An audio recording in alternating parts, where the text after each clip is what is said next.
D4U news देख रहे तमाम दोस्तों को दीपक भंडारी का नमस्कार। किसान संगठनों ने कल यानी 6 फरवरी को देशव्यापी चक्का जाम करने का ऐलान किया है।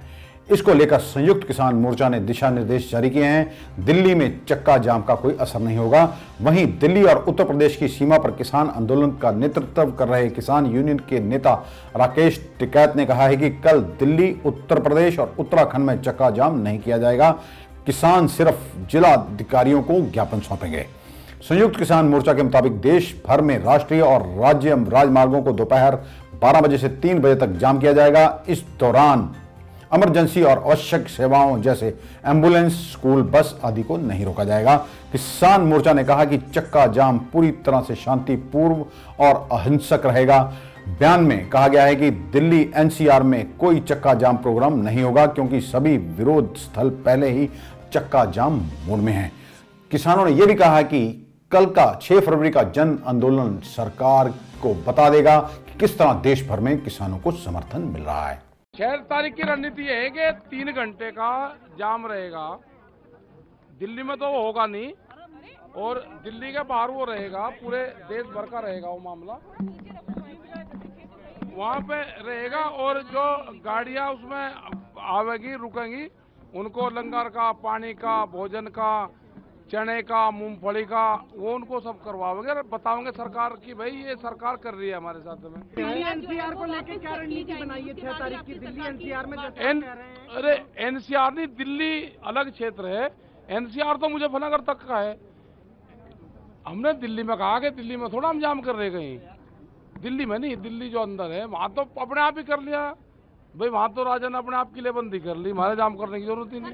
राज्यसभा में शुक्रवार को राष्ट्रपति के अभिभाषण पर धन्यवाद प्रस्ताव पर चर्चा के दौरान केंद्रीय कृषि मंत्री नरेंद्र सिंह तोमर ने साफ कर दिया कि सरकार कृषि कानूनों को किसी सूरत में वापस नहीं लेगी। इसके साथ ही उन्होंने आरोप लगाया कि किसानों को भड़काया जा रहा है। तोमर इस दौरान कांग्रेस के युवा सांसद दीपेंद्र हुड्डा पर भी भड़क उठे और उन्हें कृषि कानूनों पर अगली बार बहस करने से पहले पढ़कर आने की नसीहत दी।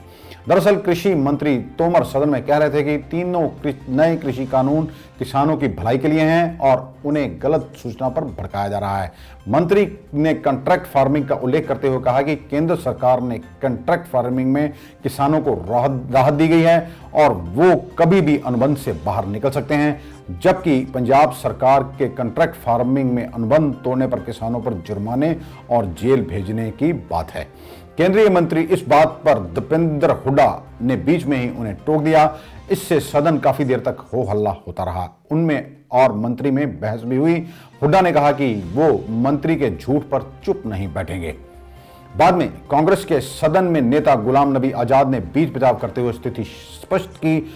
मंत्री पंजाब के कानून के बारे में कह रहे हैं, जबकि हुड्डा हरियाणा का कानून समझ रहे थे, जो उनके पिता और तब के मुख्यमंत्री भूपेंद्र सिंह हुड्डा के कार्यकाल में बनाया गया था। इसके बाद दीपेंद्र हुड्डा तो शांत हो गए, लेकिन मंत्री ने उन्हें नसीहत दे डाली। और मैं सभापति महोदय आपके माध्यम से किसान बंधुओं को भी कहना चाहता हूं और प्रतिपक्ष के मित्रों को भी कहना चाहता हूं, भारत सरकार नरेंद्र मोदी जी का नेतृत्व पूरी तरह किसानों के प्रति प्रतिबद्ध है, किसानों के प्रति समर्पित है। किसान आंदोलन के लिए हम लोगों ने लगातार उनको सम्मान देने की कोशिश की है, 12 बार ससम्मान बुलाकर बातचीत की है। एक शब्द भी हमने उनके बारे में इधर उधर नहीं बोला, संवेदनशीलता के साथ विचार किया है। लेकिन हमने ये जरूर कहा है कि आप प्रावधान में कहाँ गलती है, विनम्रता पूर्वक हमारा ध्यान आकर्षित करिए। हमने जो उनकी भावना के अंतर्गत जिन बिंदुओं को चिन्हित किया जा सकता था, उनको भी चिन्हित करके बताया कि हमको आपकी लगती है कि आपको यह शंका है कि एपीएमसी खत्म हो जाएगी, तो हम इस पर विचार करते हैं। एपीएमसी खत्म नहीं होगी। हमने एक के बाद एक उनको प्रस्ताव देने का भी प्रयत्न किया, लेकिन मैंने साथ में यह भी कहा कि अगर हम भारत सरकार किसी भी संशोधन के लिए तैयार है, इसके मायने ये नहीं लगाना चाहिए कि किसान कानून में कोई गलती है, लेकिन किसान आंदोलन पर है। पूरे एक राज्य में गलत फहमी का शिकार हैं लोग। एक ही राज्य का मसला है। Please don't interfere. Let him speak. Please don't. We are very short on time. सभापति महोदय, किसानों को इस बात के लिए बरगलाया गया है कि ये कानून आपकी जमीन को ले जाएंगे। मैं कहता हूं कॉन्ट्रैक्ट फार्मिंग के एक्ट में कोई एक प्रावधान बताए, कोई एक प्रावधान बताए। खड़गे जी, खड़गे जी दुनिया जानती है, खड़गे जी दुनिया जानती है, पानी से खेती होती है, खून से खेती सिर्फ कांग्रेस ही कर सकती है, भारतीय जनता पार्टी खून से खेती नहीं कर सकती। और इसलिए मैं सभापति महोदय आपके माध्यम से कहना चाहता हूं, कॉन्ट्रैक्ट फार्मिंग एक्ट का कौन सा प्रावधान है जो प्रावधान किसी भी व्यापारी को उस किसान की जमीन छीनने की इजाजत देता है? लेकिन लोगों को भड़काया जा रहा है, जमीन चली जाएगी। केंद्र सरकार की ओर से लाए गए तीनों कृषि कानूनों पर चल रहे किसान आंदोलन के बीच सरकार और विपक्ष की लड़ाई भी विकराल होती जा रही है। शुक्रवार को केंद्रीय कृषि मंत्री नरेंद्र सिंह तोमर ने राज्यसभा में किसान आंदोलन पर बयान दिए। उन्होंने कांग्रेस पर इस दौरान हमला भी किया, जिसका जवाब कांग्रेस नेता दिग्विजय सिंह ने दिया। दिग्विजय सिंह ने कृषि मंत्री की खेती की समझ को लेकर भी सवाल उठाए।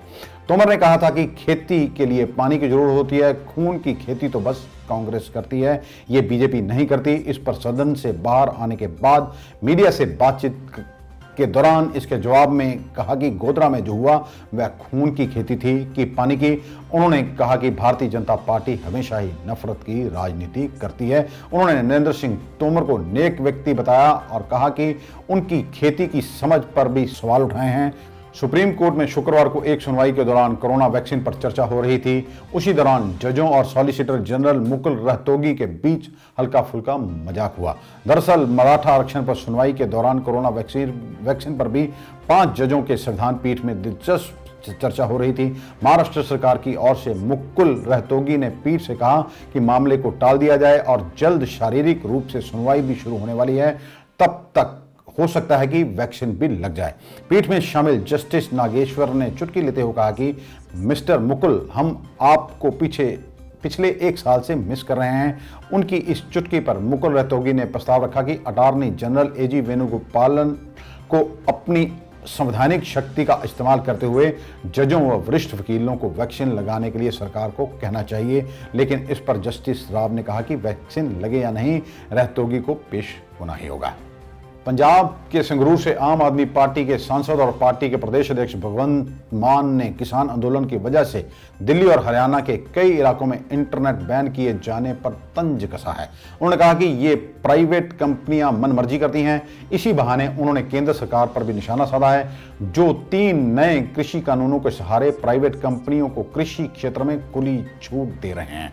भगवंत मान ने सोशल मीडिया पर ट्वीट किया है कि लोगों द्वारा प्राइवेट कंपनी से खरीदा हुआ इंटरनेट डाटा जब मर्जी बैन हो जाता है तो सोचो अगर इन कंपनियों के कंट्रोल में आटा आ गया तो क्या होगा।